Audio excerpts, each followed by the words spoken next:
Hello everyone, welcome back. आशा करता हूं आप सभी लोग काफी अच्छे से होंगे और अपना ध्यान काफी अच्छे से रख रहे होंगे। तो बिना किसी देरी के सबसे बड़ी जो न्यूज है वो ये है कि भारतीय वायुसेना को पहला राफेल की खेप मिलने वाली है। यानी कि 5 राफेल जो थे वो इंडिया को कल मिल जाएंगे। यानी कि कल वो अंबाला एयर स्पेस पे पहुंच जाएंगे। फ्रांस से उन्होंने अपनी उड़ान भर चुके हैं, वहां से वो निकल चुके हैं, तो अंबाला एयरबेस पे उनका स्वागत होगा। ये सबसे बड़ी न्यूज है। यानी कि हमारे जो राफेल जेट हैं जिसके लिए इतना ज्यादा इंतजार किया जा रहा था, वो फाइनली इंडियन एयरफोर्स को मिलने वाले हैं कल अंबाला एयरबेस पे। आगे बढ़ते हैं। सबसे पहला जो एडिटोरियल है वो बात कर रहा है बैलेंस डाइट पे। यानी कि बोला जा रहा है कि जो मेजोरिटी है इंडिया में वो अफोर्ड ही नहीं कर पाती है बैलेंस डाइट। बैलेंस डाइट क्या, जो न्यूट्रिशियस डाइट होती है ना, वो तक भी अफोर्ड नहीं कर पाती है। बैलेंस डाइट तो काफी ऊपर हो गई। और ये रिपोर्ट जो है एफएओ ने रिलीज करी है। यानी कि उसके डाटा के अकॉर्डिंग इंडिया में बहुत सारे लोग ऐसे हैं, यानी कि मिलियंस ऑफ पीपुल्स हैं जिनकी इनकम जो है वो परचेसिंग पावर पैरिटी से काफी ऊपर है। यानी कि जो पॉवर्टी लाइन के जो इंटरनेशनल मानक है, यानी कि मेजर है, उससे काफी ज्यादा ऊपर है। तब भी वो बैलेंस डाइट अफोर्ड नहीं कर पाते हैं। वो न्यूट्रिशन डाइट के लिए भी मतलब बहुत ही दिक्कत हो पाती है उन्हें अफोर्ड कर पाना। तो सारी चीजें देखेंगे कि क्या है क्या नहीं है। एफओएन ने और यूनाइटेड नेशन ने मिलकर ये रिपोर्ट निकाली है। नाम है state of food security and nutrition in the world 2020। Release हुई है जुलाई 30 को। इसमें एक नया खासा फ्यूचर भी इस बार डिटेल्ड एनालिसिस के साथ उन्होंने लॉन्च किया है, रिलीज किया है, जो कि cost and affordability of health diets around the world को दर्शाता है। तो अच्छे से देखते हैं पूरी रिपोर्ट क्या है क्या नहीं है। तो बोला जा रहा है कि एनालिसिस के लिए, मतलब एफएओ ने जो एनालिसिस किया है उससे ये पता चलता है कि hundreds of millions of people, यानी कि करोड़ों लोग इंडिया में जिनकी इंटरनेशनल पॉवर्टी लाइन से ऊपर परचेसिंग पावर पैरिटी है, यानी कि वो अफोर्डेबल हैं हेल्दी और न्यूट्रिशियस डाइट के लिए, लेकिन फिर भी वो अफोर्ड नहीं कर पाते हैं। उनकी परचेसिंग पावर पैरिटी जो $1.90 है, यानी कि इंटरनेशनल पॉवर्टी लाइन से काफी अच्छी खासी उनकी इनकम है, तब भी वो एक हेल्दी डाइट और न्यूट्रिशियस डाइट को अफोर्ड नहीं कर पाते हैं। इससे इतना तो कंफर्म हो गया है कि प्रॉब्लम ऑफ पुअर, यानी कि जो लोगों की जो पुअर्स की जो प्रॉब्लम है वो न्यूट्रिशन डाइट को लेके ये नहीं है कि उन्हें उसके बारे में पता नहीं है या कि इंफॉर्मेशन नहीं है या लैक ऑफ इंफॉर्मेशन है, वो ये है कि वो अफोर्ड ही नहीं कर पाते हैं गुड डाइट्स जो है, यानी कि वो अफोर्डेबल ही नहीं है उनके उसमें। ये जो रिपोर्ट है फूड एंड एग्रीकल्चर ऑर्गेनाइजेशन हर साल रिलीज करता है यूनाइटेड नेशन के साथ मिलके, जो food security across the world को दर्शाता है। इस बार की जो है state of food security nutrition in the world 2020 release की गई जुलाई 30 को।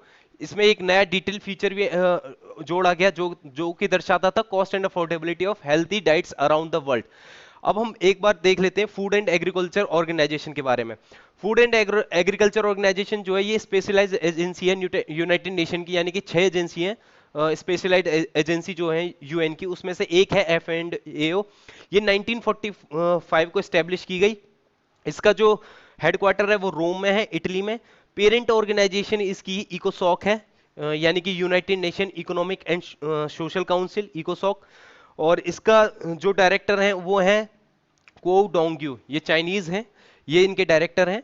और ये जो है इनका बेसिकली जो ये लीड करते हैं हंगर को मिटाने के लिए, मतलब इनका जो सोल ऑब्जेक्टिव है तो वो ये है कि एफर्ट जो लगाए जाते हैं टू डिफीट हंगर, हंगर को डिफीट करने के लिए।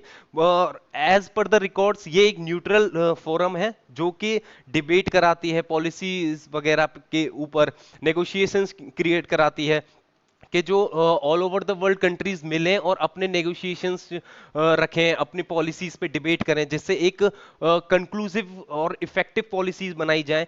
ये हेल्प करता है फॉरेस्ट्री और फिशरीज प्रैक्टिसेस में, एग्रीकल्चर इंप्रूवमेंट में, और इंश्योरिंग गुड न्यूट्रिशन, यानी कि गुड न्यूट्रिशन प्रोवाइड किया जाए वर्ल्ड वाइड, और फूड सिक्योरिटी सबके लिए हो, इक्वली डिस्ट्रीब्यूटेड हो food security. India is a member of FO, India इसका मेंबर भी है एफओ का।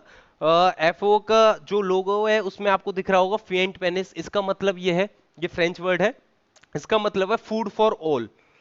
अब आगे बात करते हैं हम, अगर डाइट्स के बारे में बात करें तो there are basically 3 types of diet जो डिफाइन की गई है। पहली है बेसिक एनर्जी, जिसको बेसिक एनर्जी सफिशिएंट डाइट भी बोला जाता है। इसमें बोला जाता है कि जो रिक्वायर्ड कैलोरी इनटेक है वो बेसिकली जो चीपेस्ट स्टार्ची सीरियल्स रहे जैसे कि राइस और व्हीट उससे भी मिल जाता है। और जो रिक्वायरमेंट है करीब अगर हम बात करें एक एग्जांपल के तौर पे लें कि अगर 30 ईयर की वुमेन है, अगर हेल्दी यंग वुमेन है, तो उसको जो रिक्वायरमेंट रहेगी वो करीब 2329 KCl की कैलोरीज की रिक्वायरमेंट रहेगी, जो उसे आराम से राइस और व्हीट से मिल सकती है। और सेकंड जो न्यूट्रिशन मतलब जो डाइट है उसका नाम उसको बोलते हैं न्यूट्रिएंट एडिक्वेट डाइट, यानी कि जो न्यूट्रिशंस हैं, जो हमारे 23 माइक्रो न्यूट्रिएंट्स जो जरूरत होती है हमें जिन माइक्रो और मैक्रो न्यूट्रिएंट्स की, अगर वो हम उसको अफोर्ड कर पाते हैं या लेते हैं तो वो जो डाइट होती है उसको डाइट को बोलते हैं nutrient adequate diet. Third diet जो है वो है हेल्दी डाइट, और जिसे बेसिकली बोला जाता है बैलेंस डाइट।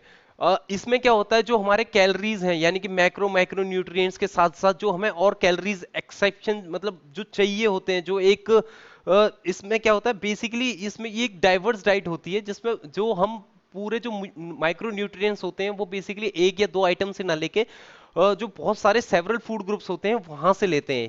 अगर इंडिया की बात करें, इंडिया ने जो रिकमेंड किया गया है तो हमें 6 ग्रुप से इन आइटम्स मतलब 6 ग्रुप्स जो हैं उसमें से हमें आइटम्स लेने चाहिए, जो कि जो 6 आइटम्स हैं वो बेसिकली ये हैं। एक तो starchy staples, protein rich food यानी कि जैसे मीट एग्स वगैरह रहे, डेयरी रहे, वेजिटेबल्स रहे, फ्रूट्स रहे, फैट्स रहे। जब हम इनमें से सारे माइक्रो न्यूट्रिएंट्स थोड़ा थोड़ा लेते हैं तो उस डाइट्स को जो बोलते हैं वो होती है एक बैलेंस डाइट। तो डाटा यही है कि अगर देखा जाए जो रिपोर्ट निकाली गई है उसमें करीब 170 कंट्रीज से डाटा लिया है, जो कि रिटेल प्राइस कमोडिटीज के बेस्ड पे डाटा था।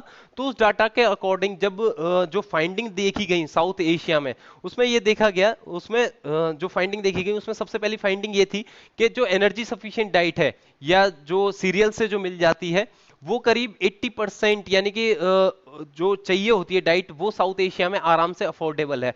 और जिनकी इनकम भले ही $1.9 पर डे से भी कम है वो भी इसको आराम से अफोर्ड कर पाते हैं। यानी कि अगर इन शॉर्ट हम बात करें कि जो पुअर है इंडिया के अंदर या साउथ एशियन कंट्रीज के अंदर, वो इस कैलोरीज को आराम से ले पाते हैं राइस और व्हीट से, यानी कि खाली सिर्फ राइस और व्हीट से ही उन्हें इतनी जो कैलोरीज चाहिए, बेसिकली सिर्फ कैलोरीज जो चाहिए वो उन्हें मिल पाती है, न्यूट्रिएंट्स उन्हें नहीं मिल पाते हैं जो एक पूर्ण न्यूट्रिएंट्स चाहिए।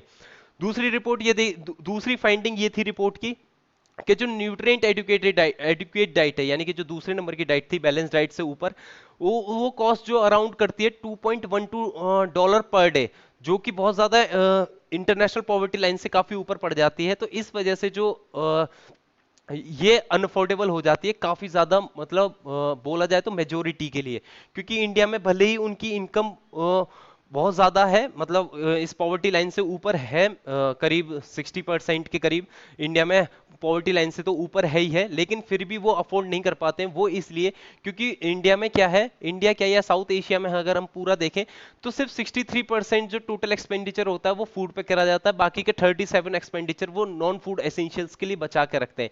तो इसको देखते हुए वो पूरी तरीके से जो एक न्यूट्रिएंट एडुकेट डाइट है उसको भी ले नहीं पाते हैं और वो इग्नोर करते हैं। वो बेसिकली यहाँ पे इंडिया में क्या है, बेसिकली साउथ एशिया या इंडिया की बात अगर हम करें तो ये थोड़ा क्या कहते हैं अपनी बचत रखना चाहते हैं। लोगों को ये रहता है कि वो सेविंग्स रखें कि आने वाले टाइम में, क्योंकि हेल्थ इंफ्रास्ट्रक्चर इतना अच्छा नहीं है तो उन लोगों को पता है कि आगे कोई दिक्कत आ जाए हेल्थ वाइज या कुछ और फाइनेंशियल स्टेबिलिटी रखने के लिए, तो उस अपनी सेविंग्स हमेशा रखते हैं। तो उस सेविंग्स को कंटिन्यू रखने के लिए वो क्या करते हैं, फूड में अपना वो काटना शुरू कर देते हैं। वो अपना फूड पे इतना एक्सपेंस नहीं करते हैं, जितना जरूरत होती है, एक कैलोरीज जितनी चाहिए, जितना मतलब उन्हें जरूरत है सिर्फ उतना ही रखते हैं। एक वो ध्यान ही नहीं रखते हैं कि न्यूट्रिएंट्स भी कुछ होते हैं या हमें इतने न्यूट्रिएंट्स तो चाहिए ही चाहिए, वो इस पे इतना फोकस रखते नहीं है।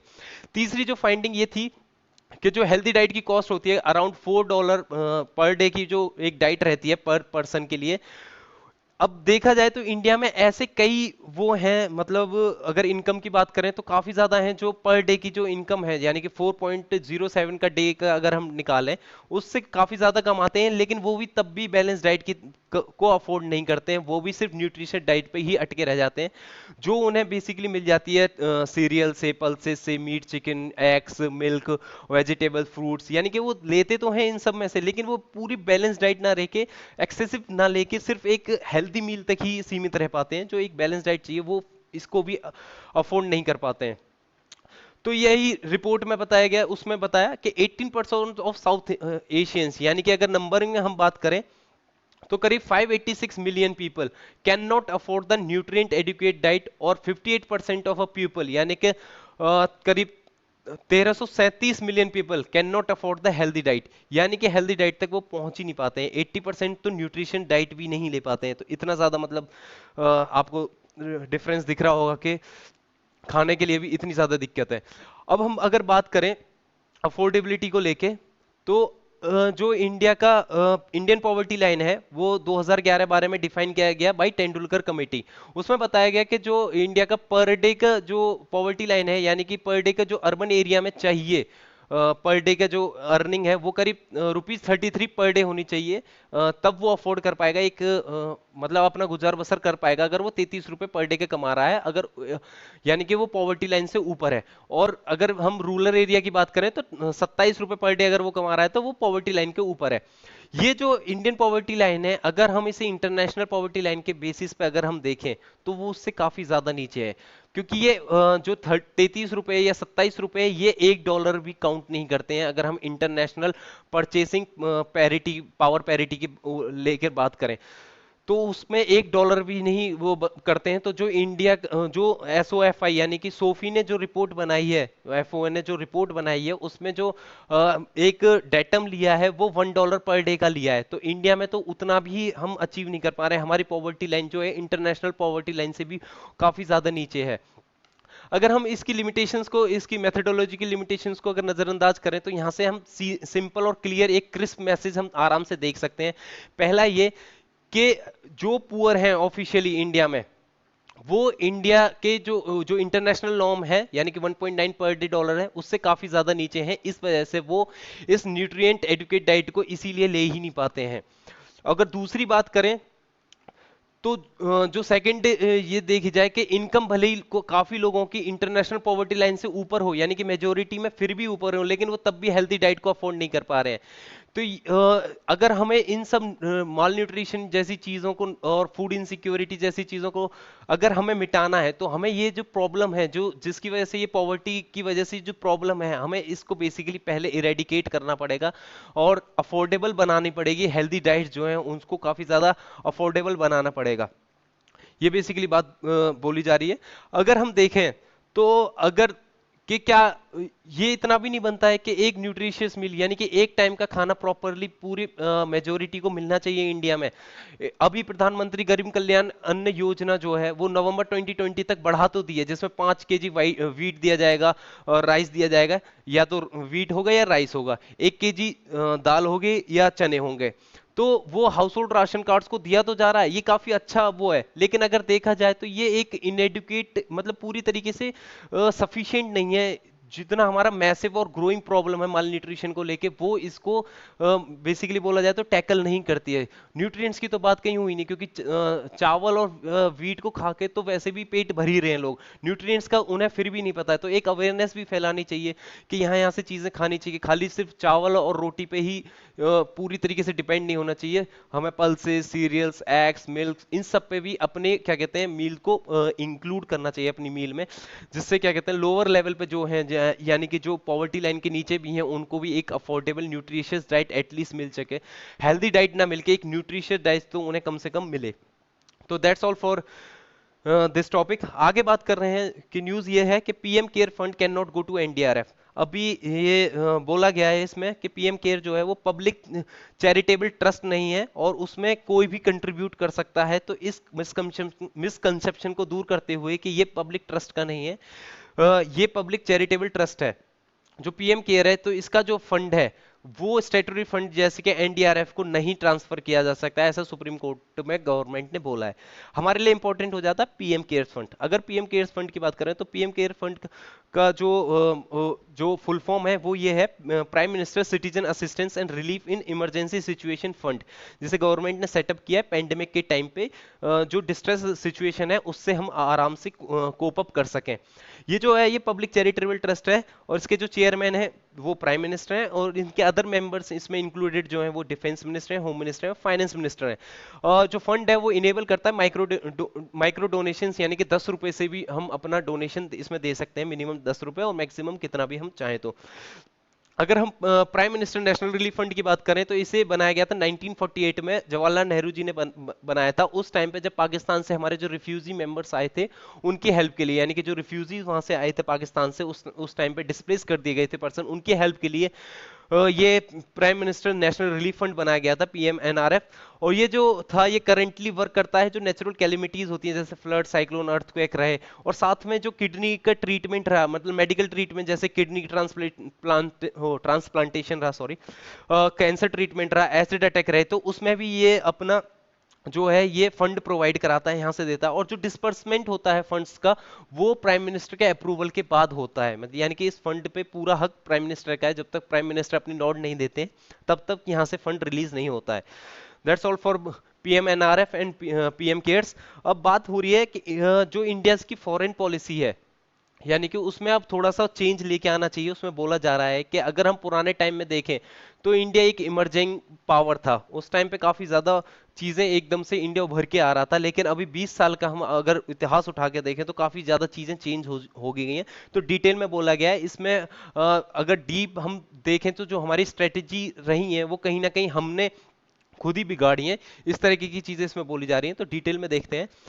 अगर बात करें पहले का, अगर देखें तो India is seen as a natural rising power in South Asia and Indian Ocean region, यानी कि इंडिया जो है उभरता हुआ एक कंट्री था साउथ एशिया में और इंडियन ओशन रीजन में। ये एकमात्र डिफैक्टो लीडर था सार्क का, यानी कि south Asian association for regional cooperation का भी एकमात्र उभरता हुआ डिफैक्टो लीडर था, आराम से लीड कर रहा था इस टाइम पे। और हम अगर बात करें नेपाल के साथ हमारे हिस्टोरिकल और कल्चरल टाइज रहे हैं, नेपाल के साथ हमारे रोटी बेटी का रिश्ता रहा है। और अभी जो है ये एक गुडविल भी बनी रही इंडिया की, अगर हम बात करें श्रीलंका और बांग्लादेश के साथ मिलके में, यानी कि इंडिया एक हमेशा इमर्ज रहा है एक गुडविल की तरह, यानी कि उसकी जो इमेज है वो एक गुडविल इमेज बनी हुई थी। और इंडिया ने अफगानिस्तान में भी काफी ज्यादा ह्यूज इन्वेस्टमेंट किए हैं, उसके साथ काफी ज्यादा टाई किए हैं। और इंडिया ने ईरान के साथ भी काफी ज्यादा टाइप्स किए थे, चाबार पोर्ट को डेवलप कर रहे थे, 2003 से उस पर वर्क कर रहे थे। चाइना के साथ हमारा इतना बड़ा लैंड बॉर्डर शेयर होता है, उसके साथ भी हमारा जो था वो एक पीस के साथ, हम पीसफुली उसको साथ में लेके चल रहे थे, हम कंपटीशन भी कर रहे थे, हम कोऑपरेट भी कर रहे थे चाइना के साथ। लेकिन आज प्रेजेंट सिचुएशन में हम देखें तो इंडिया के जो 20 साल का जो नेशनल सिक्योरिटी क्राइसिस है इस 20 साल में ही बढ़ा है, बोला जा रहा है। चाइना के साथ जिसके साथ हमारे इतने ज्यादा था, अभी रिसेंट में एलएसी पे इतना ज्यादा दिक्कत इश्यू क्रिएट हो गया। इससे पहले डोकलाम इशू रहा चाइना के साथ, धीरे धीरे ये बढ़ती जा रही है। सार्क जो है वो पूरी तरीके से खत्म हो चुका है, वो एग्जिस्ट ही नहीं कर रहा, उसको कोई लीड ही नहीं कर रहा है, वो पूरी तरीके से ध्वस्त हो चुका है। नेपाल की बात करें तो नेपाल ने हमारे साथ बॉर्डर इशू डिस्प्यूट स्टार्ट कर दिया है। श्रीलंका की बात करें तो श्रीलंका जो है वो टिल्ट हो रहा है चाइना के साथ, उसने हम्बनटोटा अपना लैंड मास दे ही दिया था चाइना को, दे ही दिया है। और बांग्लादेश की बात करें तो वो सिटीजन अमेंडमेंट, सिटीजन यानी कि सीए का जो एक्ट आया 2019 उससे लेके काफी ज्यादा खुश नहीं है, उसके अपोज में है। और अफगानिस्तान के बारे में बात करें तो अफगानिस्तान के साथ जो अभी इस टाइम पे पीस टॉक्स जो चल रही हैं उसमें इंडिया को इनवाइट ही नहीं किया, मल्टी पार्टी टॉक्स जो चल रही हैं उसमें इंडिया को बुलाया ही नहीं है। और ईरान जो है अपना रेल लिंक प्रोजेक्ट जो था चाहबार से लेके जैदन तक जो था उसे वो खुद ही कर रहा है, जो कहीं ना कहीं पहले इंडिया इसमें इंडिया बना रहा था, उसको अब बिना इंडिया के वो ईरान खुद ही आगे बढ़ गया है। तो अब बात यही है कि where did we get here, यानी कि हम यहाँ तक पहुंचे कैसे। तो जो रीजन है अगर हम इसमें पुराने देखें तो इसमें साफ है कि जो रीजंस रहे हैं वो इतने ज्यादा कोई वो नहीं है। हम अगर डीपली देखें तो आराम से हमें इसमें मिल जाएंगे। जो हमारी पॉलिसीज रही हैं, जो स्पेसिफिक रीजंस रहे हैं, वो बेसिकली 3 प्रॉब्लम रही हैं। पहले जो हमारे जो पॉलिसीज का अलाइनमेंट रहा वो यूएस की तरफ ज्यादा रहा, यूएस को लेके हमारे जो पॉलिसीज का अलाइनमेंट, एक तो ये। और जो हमारी फॉरेन पॉलिसीज थी उसको हमने कहीं ना कहीं कपल किया गया और डोमेस्टिक पॉलिटिक्स के साथ, यानी कि हमने उसके डोमेस्टिक पॉलिटिक्स के साथ उसको जोड़ा गया। और तीसरा है ह्यूब्रिस, यानी कि हमने अभिमान हो गया एक तरीके से, हम उभरते हुए थे, हमारी इकोनॉमी काफी अच्छी चल रही थी, हमने इस चीज को अभिमान के तौर पे लिए कि इंडिया इसे लीड करेगा। तो कहीं ना कहीं अगर हम पहले यूएस के लिए यूएस की अगर बात करें तो इंडिया ने भले ही पहले नॉन अलाइनमेंट की तरफ आगे बढ़ा था कि वो किसी भी क्या कहते हैं, जिस टाइम पे कोल्ड वॉर चल रहा था वो किसी भी एक पोल के साथ नहीं था, ना ना यूएस पोल के साथ था ना रशिया पोल के साथ था। तो उसने एक नॉन अलाइनमेंट भी स्टार्ट किया था, तो वो किसी के साथ भी नहीं था। लेकिन जैसे जैसे धीरे धीरे टाइम पास हुआ तो इंडिया की जो पार्टनरशिप थी वो यूएस के साथ बढ़ने लगी, और क्योंकि हिस्टोरिकली जरूरत भी थी तो अभी वहीं से पॉलिसीज में जो था इंटरेस्ट यूएस का काफी ज्यादा बढ़ने लगा, और इंटरेस्ट यूएस को लेके हमारी जो पॉलिसीज थी वो अलाइन होने लगी। अगर हम बात करें ईरान के साथ में ही अगर हम देखें तो ये काफी अच्छा एग्जांपल है। जब हमने चाबार पोर्ट को साइन किया था 2003 में, तो उस टाइम पे इंडिया अंडर प्रेशर भी था यूएस के, लेकिन फिर भी स्लोली स्लोली चीजें आगे बढ़ी और हमने क्या कहते हैं अपनी बातें स्टार्ट करी। और जो हमारे लिए स्ट्रेटेजिकली काफी इंपॉर्टेंट था, हम पाकिस्तान को बाईपास कर रहे थे, उस प्रोजेक्ट्स को हमने धीरे धीरे मतलब नागवारा कर दिया, उस पर हमने ध्यान देना ही बंद कर दिया। और इंडिया ने यहां तक कि यूनाइटेड नेशन में वोट भी किया अगेंस्ट ईरान, जो न्यूक्लियर डील हुई थी 2015 में। उसके बाद चीजें 2016 में थोड़ी सही हुई, जब दोबारा से हमने उस पर वर्क किया और चाबहार को हमने फुली ऑपरेशनल कर दिया, फेज 1 जो था फुली ऑपरेशन कर दिया। लेकिन जब 2018 में यूएस ने जो ईरान डील हुई थी वहां से अपने आप को पीछे खींचा, उसके बाद जो इंपोज करे गए वापस से सैंक्शन कंट्री पे, तो इंडिया ने भी अपने पैर रोक लिए और कहीं ना कहीं जो हमारा ऑयल इंपोर्ट था वो कहीं ना कहीं हमने जीरो ला के रख दिया। तो ये चीज हम अगर इधर देखें ये चीज थी। और साथ में अगर हम चाइना को लेके चलें तो चाइना के साथ अगर हम देखें तो चाइना के साथ भी हमारे इशू इस वजह से ही बिगड़े हैं, क्योंकि इंडिया के साथ हमारा जो था काफी ज्यादा नेगोशिएशन स्टार्ट हो गए, नेगोशिएशंस भी नहीं गए, हमारे जो डिफेंस और मिलिट्री टाइज थे वो काफी ज्यादा हम यूएस के साथ बढ़ाने लगे। और वॉशिंगटन तो चाहता ही था कि इंडिया बड़ा रोल प्ले कर सकता है इंडियन ओशन में और पैसिफिक रीजन में चाइना को दबाने के लिए। तो उसके साथ के लिए हमने अभी रिसेंट में एक लॉजिस्टिक एक्सचेंज मेमोरेंडम एग्रीमेंट भी साइन किया गया, जो एक खासा एग्जांपल है जो शो कर रहा है कि इस तरह की चाल की वजह से कहीं ना कहीं इंडिया जो है वो एलाय बन गया यूएस का, और चाइना ने ये चीज भांपी है। शायद इसी वजह से हमारे बॉर्डर एग्रीशन चाइना के साथ ज्यादा बढ़ चुके हैं।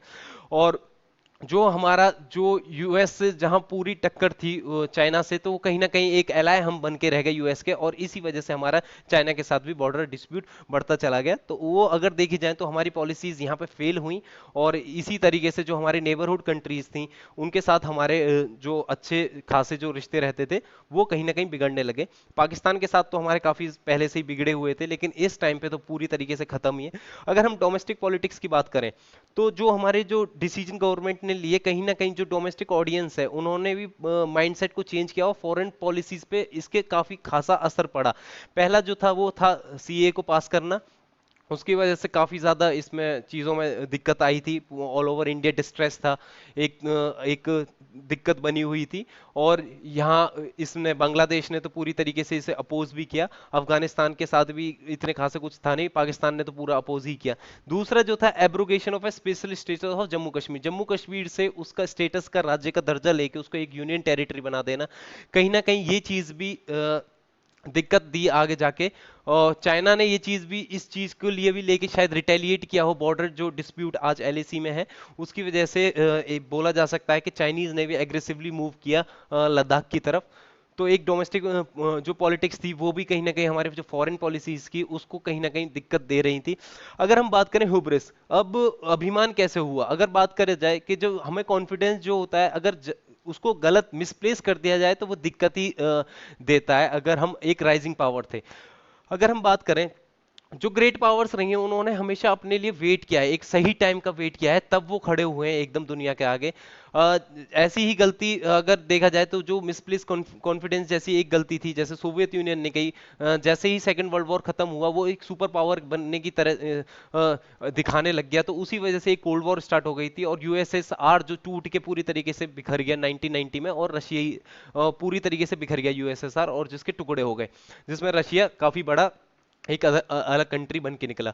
और अगर उसके बाद हम बात करें चाइना ने कैसे एकदम धीरे धीरे वेट किया चीजों का, करीब अपने 4 दशक तो उसने आराम से अपनी इकोनॉमी पे वर्क किया, उसने पूरा फोकस अपने इकोनॉमिक राइज पे किया, तब कहीं जाके उसने यूएस के साथ टक्कर लेना शुरू किया।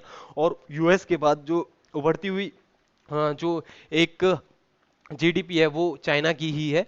और तो हम इन दोनों मॉडर्न एग्जांपल से देख सकते हैं कि हमें चीज़ों को किस तरीके से लेके चलना था और हमने कैसी चीज़ों को लेके चला। नेपाल के साथ भी हमने अपने इशू खुद बिगाड़े, क्योंकि जब नेपाल में उस टाइम पे जब कॉन्स्टिट्यूशनल क्राइसिस चल रहा था तो इंडिया ने एज सच कुछ मदद नहीं करी थी उसको। ट्रेडिशनली अगर हमारा नेबरिंग कंट्रीज था तो हेल्प करनी चाहिए थी। तो कहीं ना कहीं एक वही वजह है कि आज नेपाल के साथ हमारा बॉर्डर इशू है। तो अगर हम आज की बात करें, क्या अगर हमें करंट क्राइसिस पे अगर हमें बात करनी चाहिए, तो इंडिया को अपनी फॉरेन पॉलिसी के उस पर रिकंसिडर करना चाहिए, उस पर वापस से फोकस करना चाहिए। जहां हम बिग पावर है, हमारे पास वर्ल्ड बिगेस्ट मिलिट्री है, हम नेचुरल नेवल फोर्स में है, इंडियन ओशियन का सबसे बड़े नेचुरल नेवल फोर्स है हमारे पास, और हमारे पास हम रिसोर्सेज में कहीं भी लैक नहीं करते हैं। लेकिन ग्लोबल पॉलिटिक्स पे हम कहीं ना कहीं पीछे हटते जा रहे हैं, हमारे नेबर्स के साथ हमारे इतने अच्छे खासे रिश्ते बच नहीं रहे हैं। तो वो कहीं ना कहीं जो लैक है वो एक स्ट्रेटेजिक डेप्थ की है, हम उसको अच्छे से आकलन नहीं कर पा रहे हैं चीज़ों को। तो कहीं ना कहीं हमारे लिए दिक्कत की बात जो है वो ये स्ट्रेटेजिक डेप्थ का लैकनेस है, हम उसको एनालिसिस ना करके हम अपनी फॉरेन पॉलिसीज को अच्छे से लेके नहीं चल पा रहे हैं। That's all for today, thank you. Hope आपको वीडियो अच्छी लगी हो तो लाइक करें, शेयर करें, सब्सक्राइब करें। सब्सक्राइब करना नहीं भूलें, आप लोगों का सपोर्ट ही चाहिए। Thank you.